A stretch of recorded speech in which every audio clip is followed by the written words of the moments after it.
what is this on the Truman Show? You know, the one with Jim Carrey says, "Good morning, good afternoon, good night." Is that what? I'm not gonna look it up. I don't think that's true. I don't know what time it is over there. It's very early in the morning here.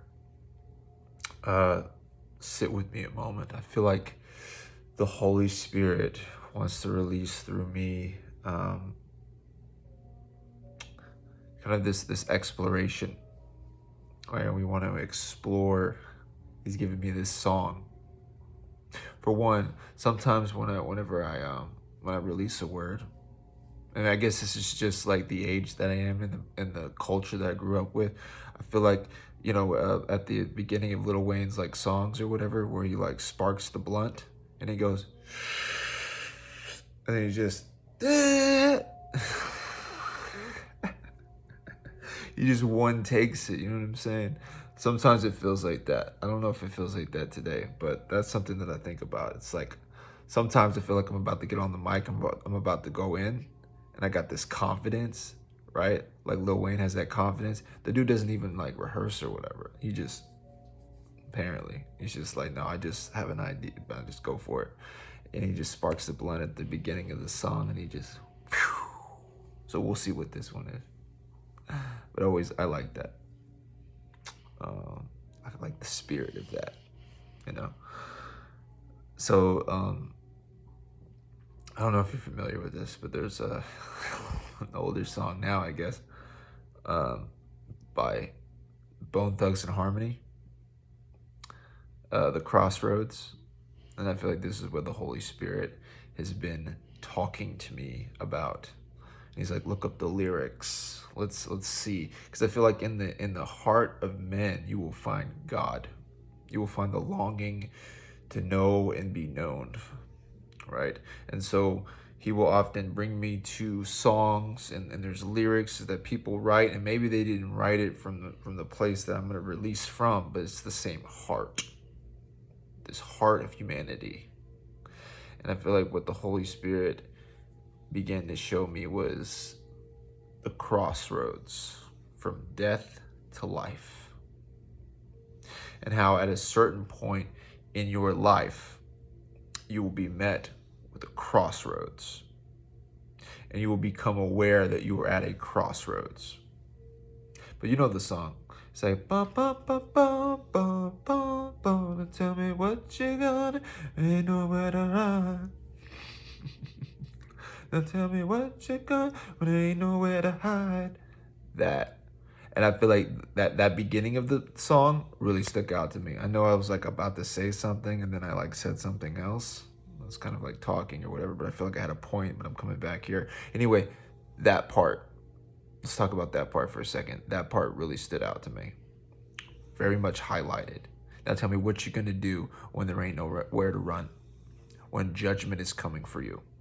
Now I think that we can think, this is what I thought too, and I think this is actually the perspective of darkness that I'm coming to unlearn, is that whenever it talks about judgment and there's nowhere to hide, that God is going to come and the justice of God is going to shame us for what we have done on this earth, right? But I don't think that's who he is. And instead, he comes in and judges what we think. Because from what we think is our perspective, and our perspective is usually formed in darkness, warped by darkness.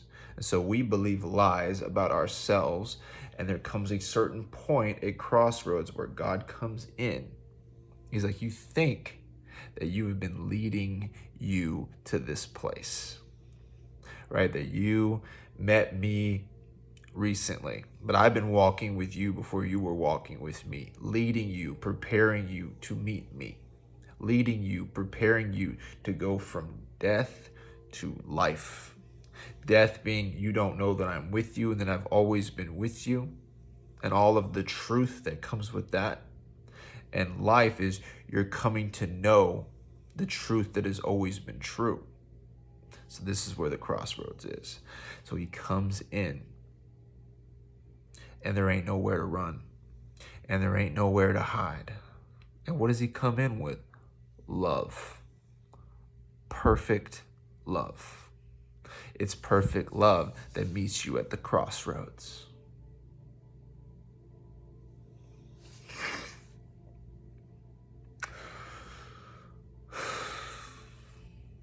It's like, I see you at the crossroads, so you won't be lonely. See you at the Dude, that song used to be so...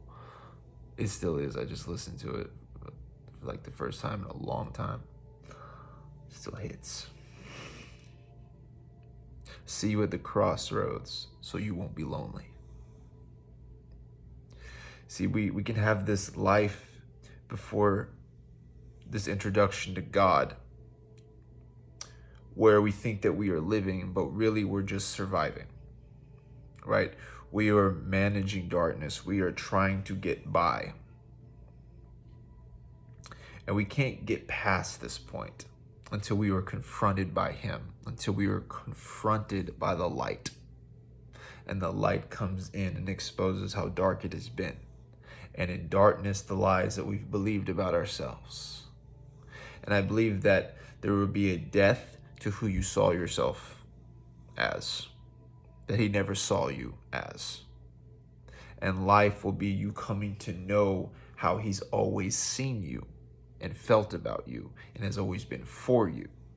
You didn't know what you didn't know until you get to the crossroads. And I very much feel like I have been at a crossroads.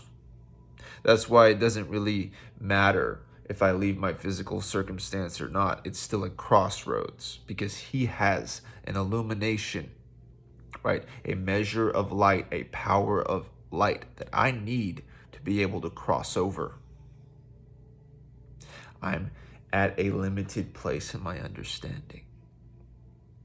He must lead the way.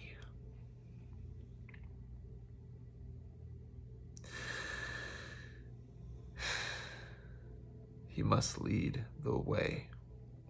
And I don't think that you know this until you are brought to the crossroads and you see that you can't cross over without him.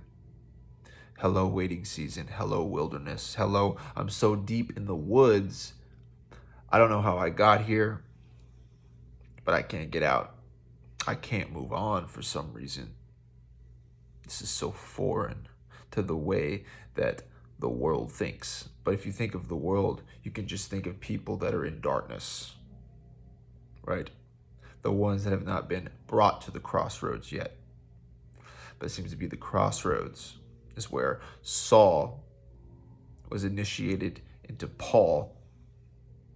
And the initiation for Saul to become Paul is he had to see how much Saul didn't know shit. He wasn't living before because he couldn't see. He did not know the truth. He thought he knew the truth. The truth was relative to his perspective, but his perspective was in darkness. He thought it was okay to persecute Christians. He thought he was doing the right thing. He thought he was doing the right thing.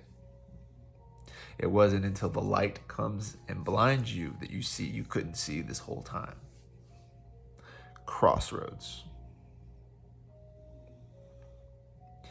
But there is an emphasis on,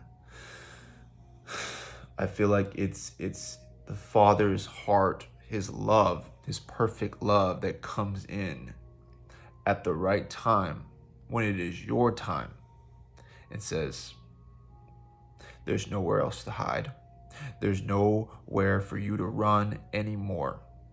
There was grace in these places where I allowed you to hide. There was grace for these places where you were able to run and escape and distract yourself. But I was always coming for you because I knew the heart cry that was in you on those dark, cold, and lonely nights when your phone was dry and there was just no way to distract yourself from how you really feel so restless inside. I always had a plan for that restlessness. You were never going to get comfortable in a temporary place. The crossroads and crossing over, all the things that you have brought to the crossroads don't cross the road. You will cross the road, but not the things that you have accumulated. And I think that's where we don't know what it is to live because we're so bound. We're so used to being bound, identified by all of these external things. And that's what we carry to the crossroads. But that is death. He's like, this is not enough liberty for you, my child. You have to let that go now. There is grace to let everything go now. Forget the former things. It's not crossing the road with us. But this is the very humbling thing. And maybe why the crossroads for some people is their physical death. I don't quite know. I just know, I believe that I know that there's this ongoing invitation. And some are ready to receive that invitation and walk with him through death and into new life. Who wants to accept that? It's so much easier to try to keep pretending. It's so much easier when you have places to hide and run to. But when the light comes on, it's almost like you ever like was drinking like at 2 a.m. or whatever, and then they turn the lights on? That shit was always just like reality. And whoever you were talking to, you were like, you know what? You look a little bit different in the light. I can't tell if I'm sobering up or just the light has like this sobering effect, you know. Immediately I'm like, oh shit, this is not what it looked like 5 minutes ago. Last call, lights are on, and it's just like, okay, so this is what it is. So I'm still here with all the shit that it came with, right? The illusion is worn off because now the lights have turned on. I remember that. I always hated that so much. But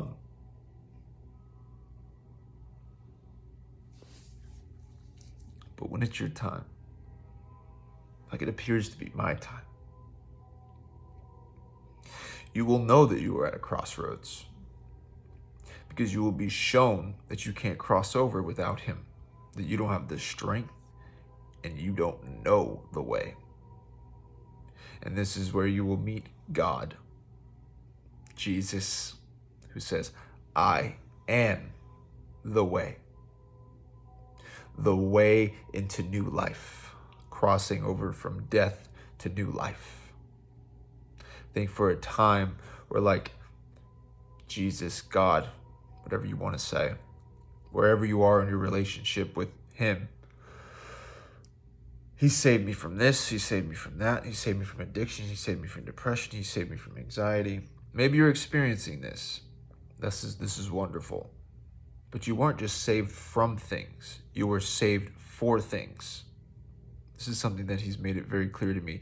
It's like we're crossing over into a new life where I have things for you. I didn't just save you from anxiety, I saved you for peace. I didn't just save you from depression, I saved you from an immeasurable amount of joy.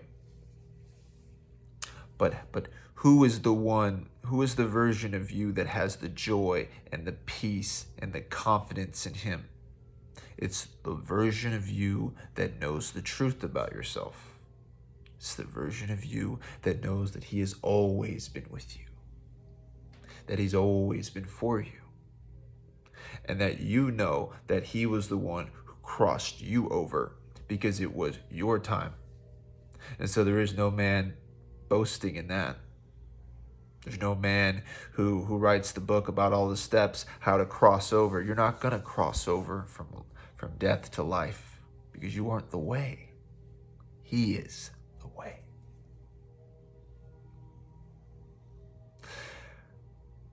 And you will be confronted at these crossroads, it seems. You will be judged, but not the way that you would think. You will be judged for what you know. The lies, the doubts, the fears, all the things that are in you are going to come out because they don't cross over. They don't cross the road with us. Because the version of you that crosses over is not so confused. about who you are.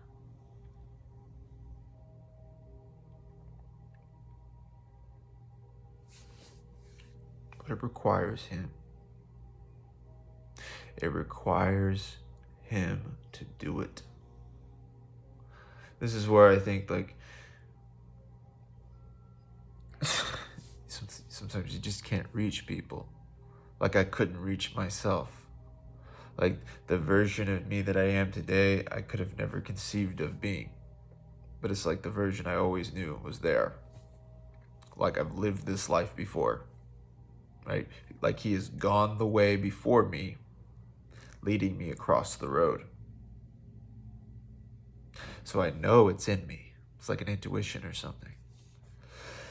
But it's still very strange. If I were to go back 5 years into the past and say, this is who I am today and this is what I know and everything, I think it would be a very strange thing. I don't think I would be able to hear this because of all the things, all the baggage I was carrying that I thought I needed to carry that required time, years to let go of, to grieve the loss of the baggage that I carried that I thought was me. But it was just the things that I was identifying with externally, right? It's what I was doing, waiting to be brought to the crossroads. I thought I was living my life, but apparently I was just being prepared. I thought I was living, but apparently I was just surviving. I was just existing until he called for me. Like he calls for you. The crossroads. So you won't be lonely. You will see, he crossed me over, yes, but he was with me when I was just surviving. He's always been with me. I didn't know. The version of me back then didn't know the absolute truth that he was always with me. This version I'm becoming is the one who's becoming more confident in the truth that he's always been with me. You know what's going to be so, it's like the metamorphosis, right? The turning from a caterpillar to a butterfly. And what that actually, it's the metamorphosis, the transition, right? Well, what's so different about the version of you that's in the future? This the version of you now or the version of you in the past? The version of you in the future is a more confident version of the truth that has always been true. And that version of you can't help but transform to that truth. You will not be able to help transforming. You will be transformed. His perfect love is transformative in that way. You will become one who knows the love of God. And when you know the love of God, it has that way of reaching all of the places in you. So you no longer need anything outside of you to validate you in that way. You don't need external things the same way. And what is that going to be? That's going to change your behavior. You will be transformed. But what I like is it's the truth that's always been true.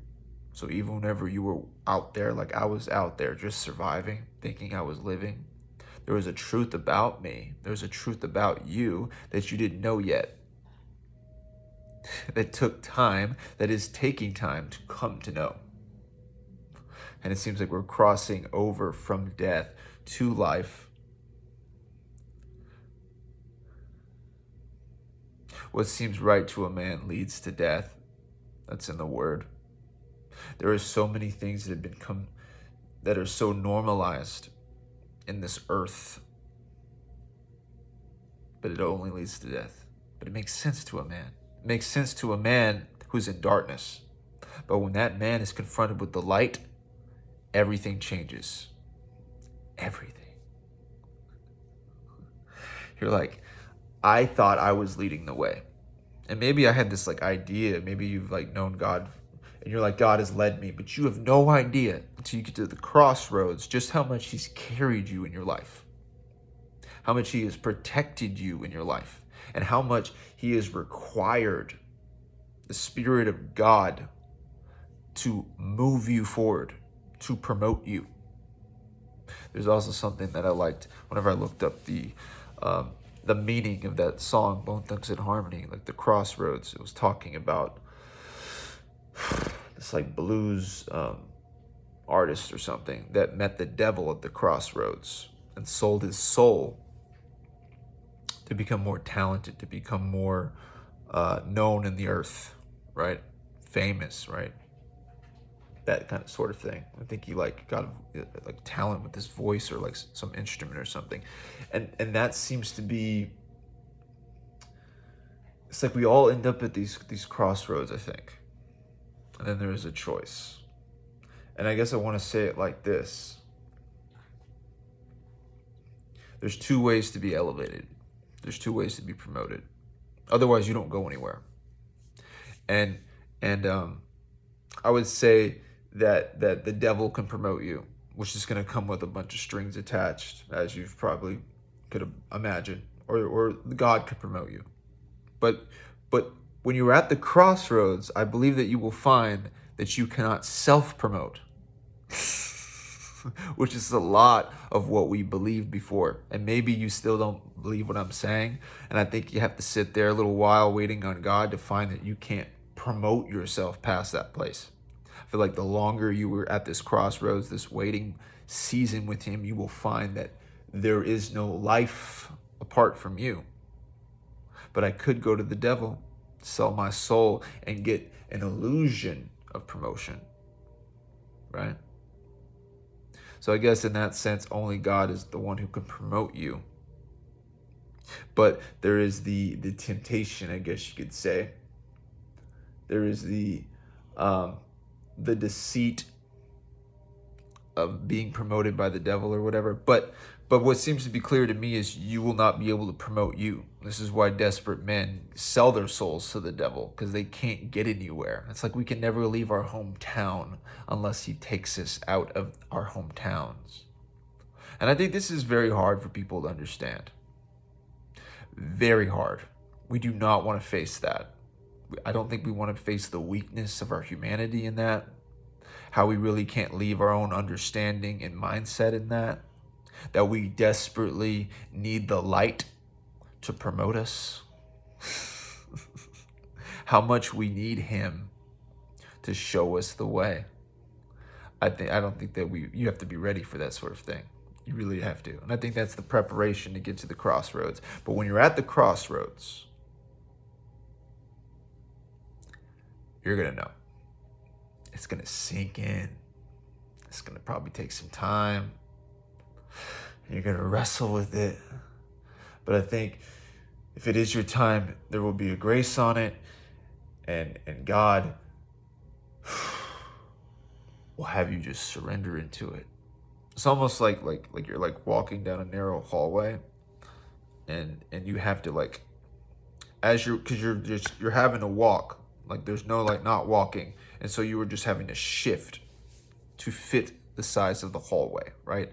I think those can be God's like intentions in us. He's like, no, I who began a good work in you, I am faithful to complete it. Shift, right? Now you're never going back. Never going back.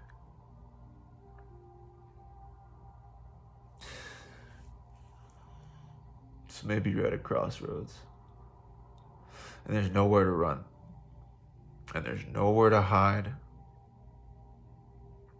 and that judgment is coming for you, and you're like, oh no, I'm going to be put to shame. I'm naked. He took away my hiding place. I feel ashamed. I feel naked. We don't know God then. We don't know him. I don't know him. I'm waiting to know him. I know, but I don't know. I know how much I don't know. That sort of thing. It's like a whole chasm of things I don't know. Because what I've known, but for the longest time, just surviving. It's like in order to live, yes, the cross is over. I think the invitation is there to cross over, but it comes with a stipulation. You can't get yourself across. I must show you the way. You don't know what it is to live in the light with me. You don't know what it is to live in truth with me. I think that we do. We think we do know how to follow God and what it is to like serve him and everything. And I think we're crazy. Because how could we know if the habitat that we've spent most of our life in has been dark? And I think that's what a lot of other people don't really want to see. That I'm pretty sure I'm coming to know that being true. It's like we're all really kind of born into darkness. You think that in darkness you're going to know what light's all about? No, it's going to take time for you to be acclimated to a new thing, right? Because all you knew was darkness. So you're going to try to follow God like one would do in the dark, you know? I see you at the crossroads, so you won't be lonely. See.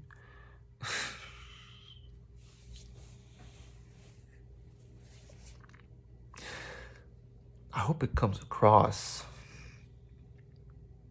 because it's like there, you know? It's like, I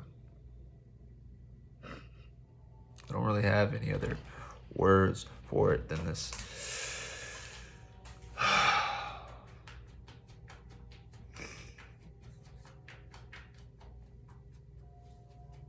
Are you there? Are you at that place? Then you will be a witness to him being the way maker, not just out of your circumstance, but out of the place you could never get yourself out of, from death to life. The cool thing I'm discovering about God, though, is he is with me in death and he's with me in life, because he's always with me. Even when I didn't know he was with me, I'm coming to know that he's always been with me. And I'm growing in the confidence that he's always been with me. And I believe that's transforming me in ways I don't quite understand yet. I'm liable to do anything. And I think so are you. Don't give yourself such a short leash, right? You better open that box up. There might be a crazy little person inside of you who's been ready to run around like a kid again. Okay? You think I'm silly. I've had to have a sense of humor in my life. I have had to have a sense of humor in my life. Anyways, crossroads. From death to life. God is the only one who can promote you and me. And I can say all these things, but you will have to walk it out with him. Because there's like, you can hear it, but like until you walk this thing out, until it's your time, you don't know what I'm talking about. Because even the words, like, oh, I know what that means. It's like, but you don't know what it means. Because I didn't know what it meant. You didn't know what it means because you got to like be in it. You know what I'm saying? I digress. All right. In